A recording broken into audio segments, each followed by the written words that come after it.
PSR 24 news महाराष्ट्रमध्ये आपलं स्वागत आहे. उमरगा धाराशिव येथे गोंधळ राडा. प्रवीण गायकवाड यांच्यावर झालेल्या हल्ल्याच्या निषेधार्थ संघटना आक्रमक. धाराशिव जिल्ह्यात उमरगा शहरासह संभाजी ब्रिगेडचे प्रदेशाध्यक्ष प्रवीण गायकवाड यांच्यावर अक्कलकोट येथे रविवारी दुपारी झालेल्या हल्ल्याच्या निषेधार्थ धाराशिवमध्ये आज विविध सामाजिक संघटनांच्या वतीने भव्य मूक मोर्चा काढण्यात आला.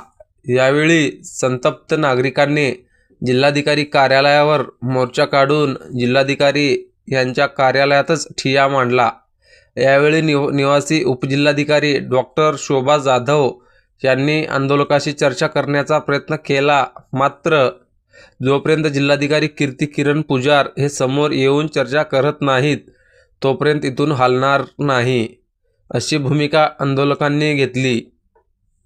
जिल्हाधिकारी पुजार हे मीटिंगमध्ये असल्यामुळे कार्यालयात उपस्थित नव्हते, मात्र जोपर्यंत जिल्हाधिकारी कार्यालयात आले नाहीत तोपर्यंत आंदोलकांनी कार्यालयातच ठिय्या मांडला. अखेर 10 मिनिटांनी जिल्हाधिकारी पुजार कार्यालयात आले आणि त्यांनी आंदोलकाशी चर्चा केली. प्रवीण गायकवाड यांच्यावर हल्ला करणाऱ्या व्यक्तींचा खून करण्याचा डाव होता, त्यामुळे त्यांच्यावर तशीच कारवाई व्हायला हवी, अशी मागणी आंदोलकांनी केली. भारतरत्न डॉक्टर बाबासाहेब आंबेडकर पुतळ्यापासून या मोर्चाला सुरुवात झाली.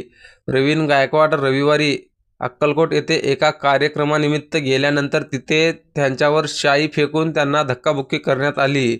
या घटनेचा सर्व स्तरातून निषेध करण्यात येत आहे. संबंधित हल्लेखोरांच्या पाठीशी असलेल्या प्रतिगामी शक्तींच्या विरोधात तीव्र संताप व्यक्त होत आहे. धाराशिवमध्ये 200 ते 250 जणांच्या जमावाने आज या घटनेचा तीव्र निषेध केला. यामध्ये सर्व सामाजिक संघटना सहभागी झाल्या होत्या. या घटनेमुळे राज्यभरातून संतप्त भावना व्यक्त होत आहेत.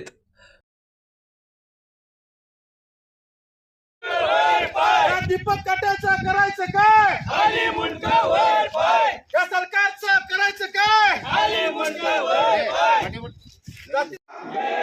छत्रपती शिवाजी महाराज की जय. जय जिजाऊ. जय जिजाऊ. धर्म संसद सदस्य आहे. शिवधर्म म्हणजे जातीविरहित समाज निर्मिती हा प्रकल्प आहे मराठा सेवा संघाचा. आणि ह्या दीपक काटेने शिवधर्म हे नाव चोरलं, शिवधर्म फाउंडेशन काढलं. अशा पद्धतीनं नावं चोरायचं आणि वेगळा धंदा करायचं हे लोक करत असतात आणि समाजामध्ये ही विघातक प्रवृत्ती फिरत असते. आणि नुसतंच शाई फिकली असं आपल्यापर्यंत आलेलं आहे, परंतु जीव घेणा हल्ला कदाचित नरेंद्र दाभोळकर, पानसरे यांच्यानंतर यांचा नंबर लावायचा असा साधारण त्यांचं नियोजन होतं. आणि हे अत्यंत चुकीचं आहे. कुठल्याही या महाराष्ट्राच्या जीवित माणसाला असा प्रसंग येऊ नये या ठिकाणी मी नमूद करतो. आणि ह्या घडलेल्या घटनेचा शिवधर्म जी काय प्रेमी मंडळी आहे त्यांच्या वतीनं निषेध व्यक्त करतो आणि थांबतो.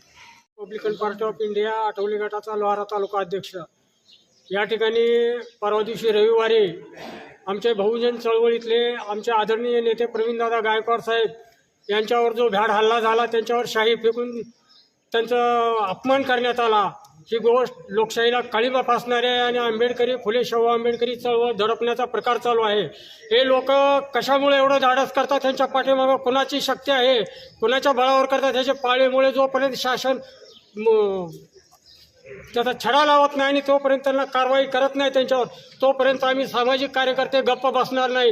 जर असं जर होत राहिलं तर महाराष्ट्रात चळवळ दडपून टाकण्याचं षडयंत्र चालू आहे. महाराष्ट्रात ते चळवळ संपेल आणि तुमचं आमचं सर्व बहुजनांचं अस्तित्व समाप्त होईल. तर एवढंच म्हणतो की या ठिकाणी या हरामखोराला जे बी कोणी हल्ले केले त्याच्या पाठीमागटले पाळेमुळे आणि त्याचे सूत्रधार कोण आहेत यांना तात्काळ ताबडतोब अटक करून त्यांच्यावर कडक कारवाई करावी, एवढंच मी या ठिकाणी बोलतो. एवढंच जो प्रकार घडला तो अतिशय निंदनीय आहे. हे जे BJPचं सरकार आहे त्याला नेमकं काय करायचं हे कळत नसलं. जाती जातीमध्ये भांडणं लावणं अशांतता माजवणं अशा प्रकारचं कृत्य हे सातत्यानं करत आहे आणि आपल्या सर्व कार्यकर्त्यांना ते पाठीशी घालत आहे. जे काटेने जे कृत्य केलं आहे त्याचा निषेध करण्यासाठीच या ठिकाणी आम्ही सर्वजण आलेलो आहोत आणि त्याचा निषेध या ठिकाणी करत आहोत. परवाच्या दिवशी जो भ्याड हल्ला झाला, दीपक काटे हा भाजपचा सदस्य असून हा भाजप निर्मित हा प्रकल्प आहे की बहुजनांची जी समाजवादी लोकांना संपवण्याचा जो कट आहे तो भाजप या मार्गाने करत आहे. तरी आम्ही त्याचा जाहीर निषेध करण्यासाठी सर्व समावेशक सर्व पक्षाच्या वतीने त्यांचा जाहीर निषेध करतो आणि माझे